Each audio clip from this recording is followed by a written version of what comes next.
What's up, everybody? Rothstein here, famed Rothstein Sports Investing Show. Usually, I tell you, if you have a gambling problem, please don't watch. But this isn't about sports investing today. I didn't do a podcast today. My sleep schedule is off. It's 1 o'clock in the morning now on March 2nd, and I should be sleeping, but instead, I'm getting the podcast ready for you guys, the sports investing podcast. But this video is about the blacks and the racism in The Sopranos. For those of you all don't know, The Sopranos TV show ran on HBO like 1999 and probably 2006, 2005, 2006. Um, Show about an Italian mobster, Tony Soprano, um, lives in New Jersey, basically going through a midlife crisis as far as mob life goes, and now he's still a stone cold killer, running a mob crew, but he's kind of developing a heart of gold, or he already had one.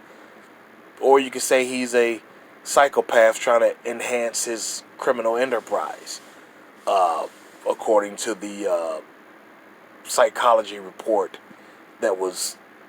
You got to kind of see that episode later um, in the episode. But hey, shout out to all the characters of the show. Uh, Especially the ones, everybody, whether you're still working a lot or not. Uh, I follow some of you on Instagram anyway, especially, damn. She plays Charmaine. She plays Charmaine Bucco. Follow her on Instagram. Still a real pretty lady. She's probably mid-50s. Still real pretty though.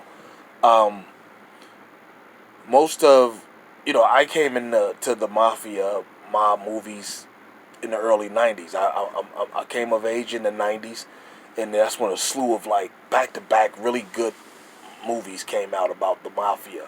Casino, Goodfellas, uh, Donnie Brasco, A Bronx Tale.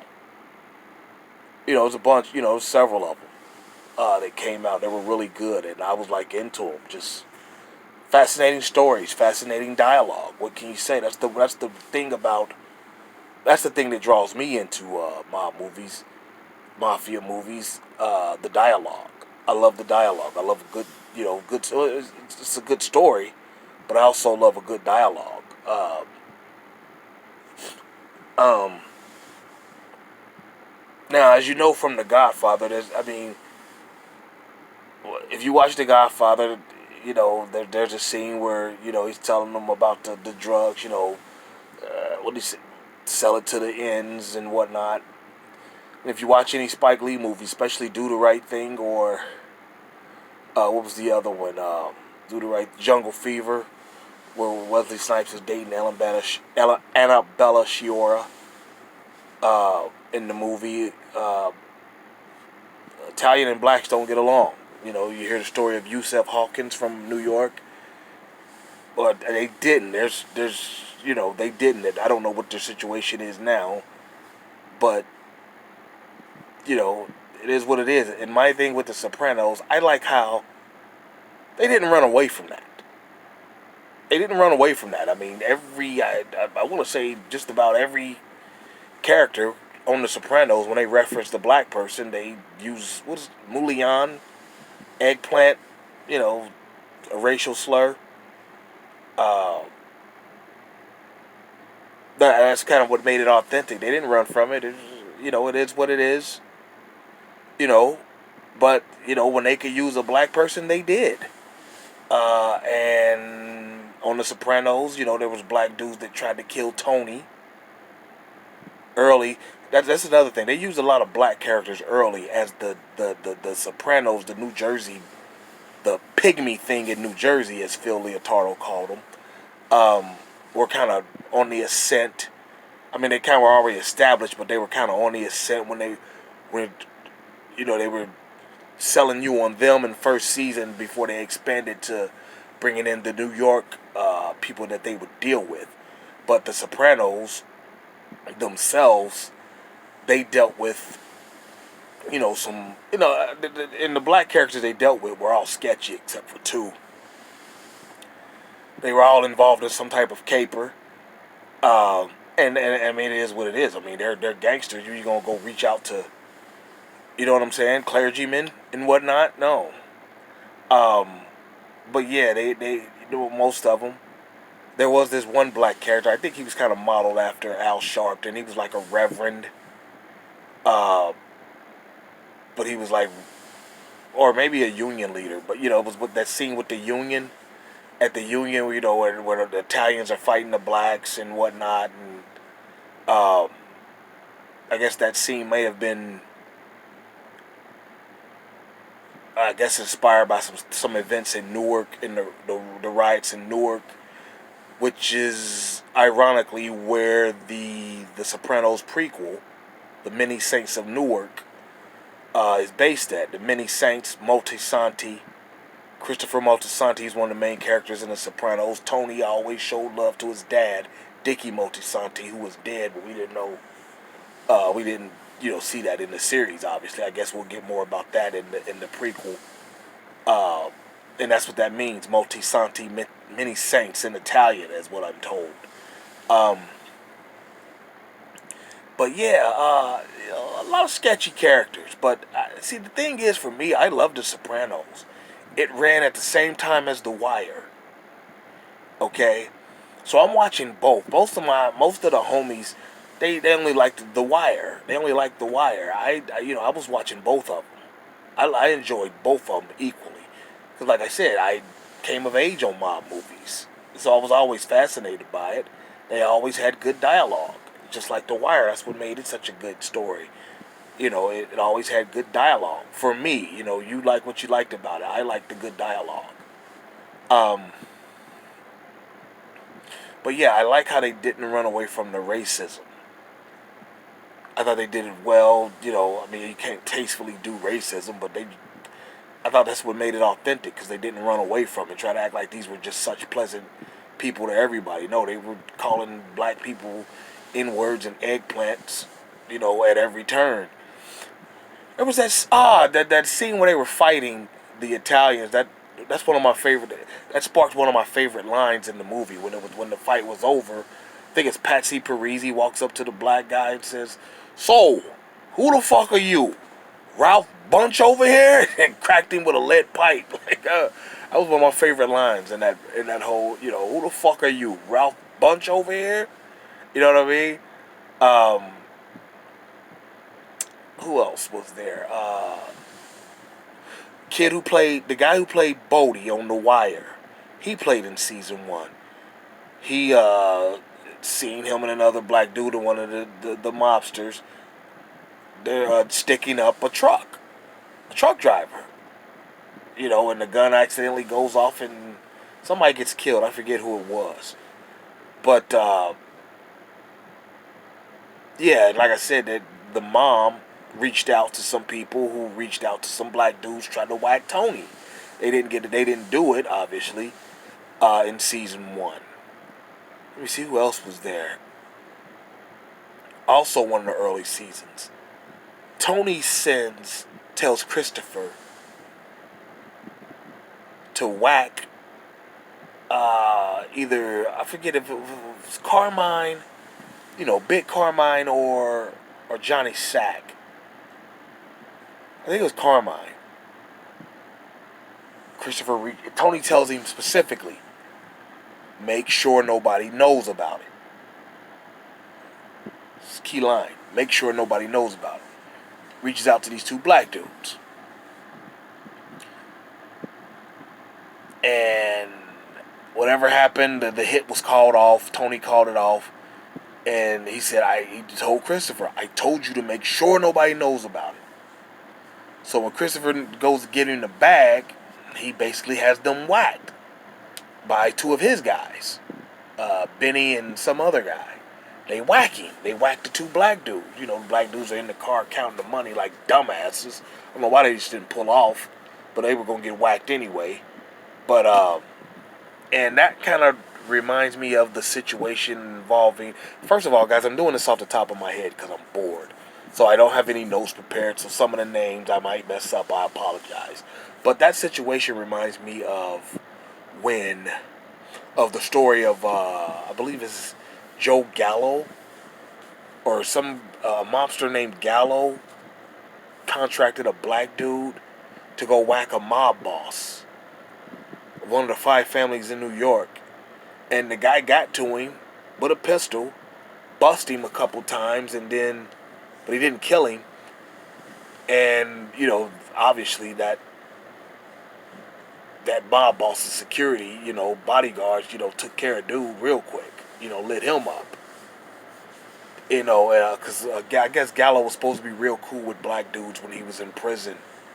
And so was, from what I understand, there's some guy on YouTube. He's been on YouTube several times. He's got a 5%er name. I'm sorry, I don't readily recall his name. But he talks about how, like, he knew John Gotti in jail and blah, blah, blah. Things like that.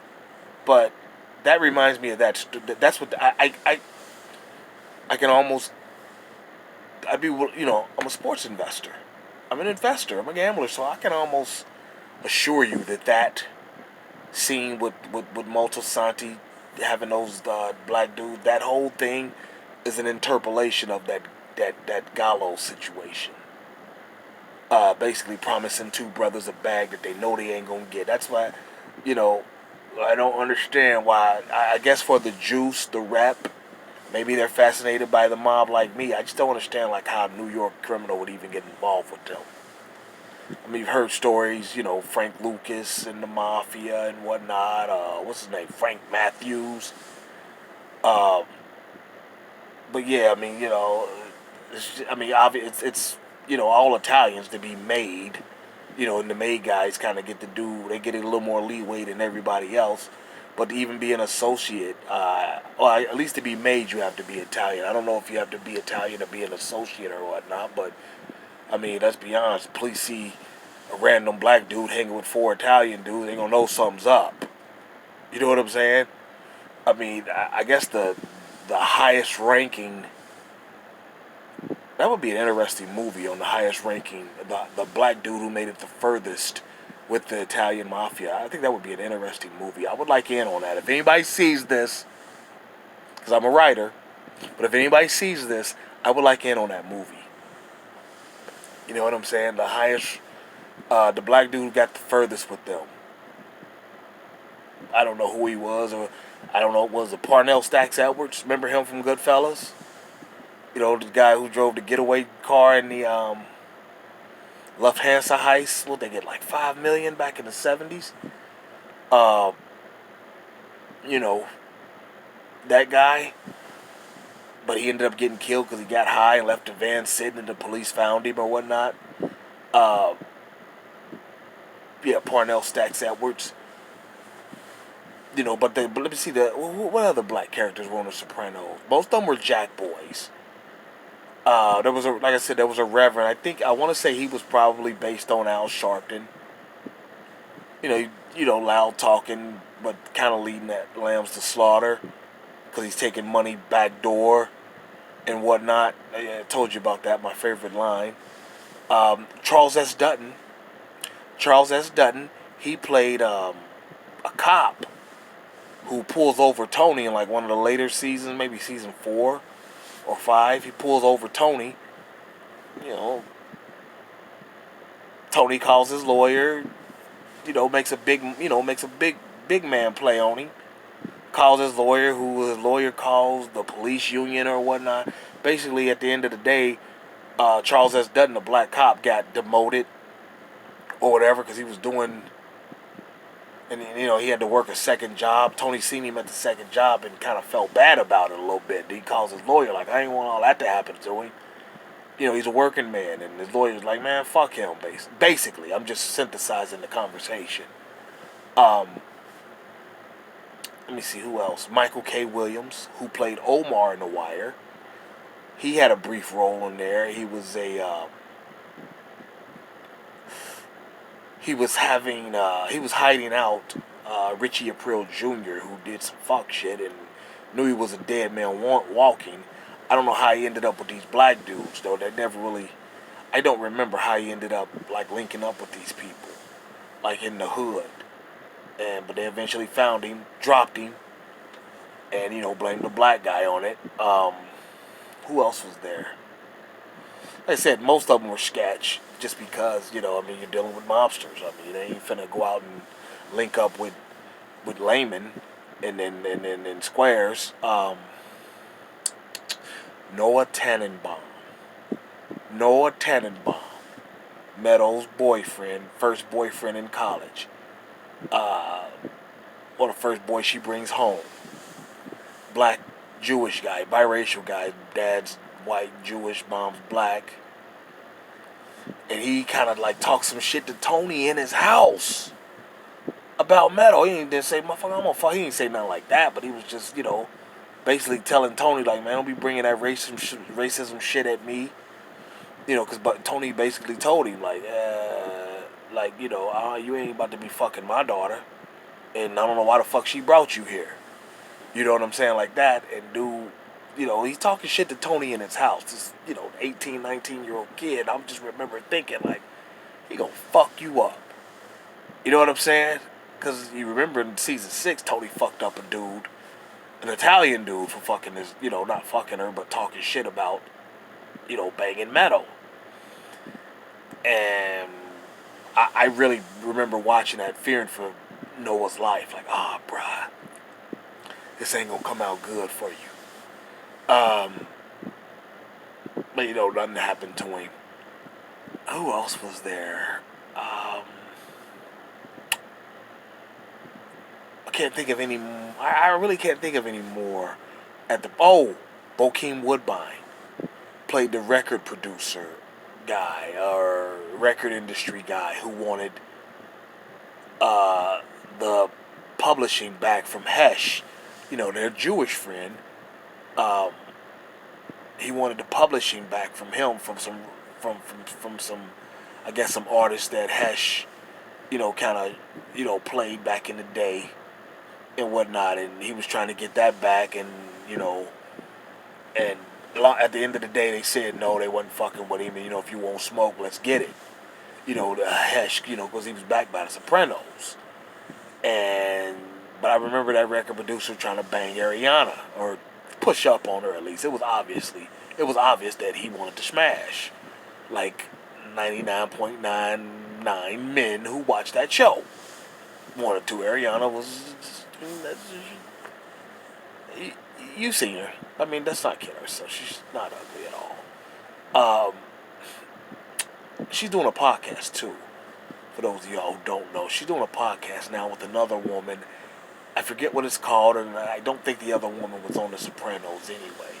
I don't listen to too many podcasts, other than my own, especially not any former celebrities, because many of them don't know how to interview. But that's neither here nor there. But yeah, like I said, the Sopranos didn't run from the racism that's known to come from Italians toward blacks. They didn't run from it. They talked about it, and they openly used racial slurs and epithets on the show, and that gave it another level of authenticity, if you ask me. But yeah, hey, don't forget, like, subscribe. I'm gonna get off here. Leave a comment. Like I said, I was just doing this off the top of the head, because I see all this stuff on YouTube about the Sopranos from probably 15, 20 different channels. And I've never seen anybody talk about the racism in it, or at least not a black person. That's just kind of what I want to talk about a little bit, and the black characters in it. You know what I'm saying? Because, everybody's favorite rap group, Wu-Tang Clan, I mean, they even nicknamed themselves the Wu Gambinos. A lot of those New York rappers, they were on that kind of stuff. I don't want to say mimicking the Italian mafia, but they were at least somewhat inspired by them. I mean, I guess there was one point that the Italian mafia kind of ran New York, you think? Because I remember just being a kid. I don't know, maybe I was 10 years old. And I think it was John Gotti's son or somebody in his family got hit by a car. And I just remember thinking, it's over for the dude who hit him. I mean, and I'm 9, 10 years old thinking this. I forget how old I wasn't. trust me, I wasn't like in high school. I don't think. When that guy get hit? 81. I mean, I just remember being a really young guy and just knowing that the mafia fuck you up. You cross them. You know what I'm saying? Um, so, but yeah, that's all I got, guys. I'm gonna let this go. This was just fun. I just wanted to rant a little bit. Maybe probably talk myself to sleep because I can't. Like I said, my sleep pattern's off. But sports investing will be back tomorrow on the podcast on Anchor.fm, Spotify, Apple Podcasts, Google Podcasts, Stitcher Podcasts, TuneIn. About 10 different places you can find it. Fame Rothstein Sports Investing Show. Don't forget the podcast or the Instagram on weekends at fame_Rothstein, FAME_ROTHSTEIN. Email address famerothstein@yahoo.com, all one word, FAMEROTHSTEIN. And you can find me on Twitter at Biggie Rothstein, BIGGIEROTHSTEIN. Okay? But yeah, that's all I got, folks. I'm going to get off of here. I probably ran about 10 minutes longer than I wanted to, but I guess I needed that time to get it all out. So y'all be safe and we'll holler. Peace.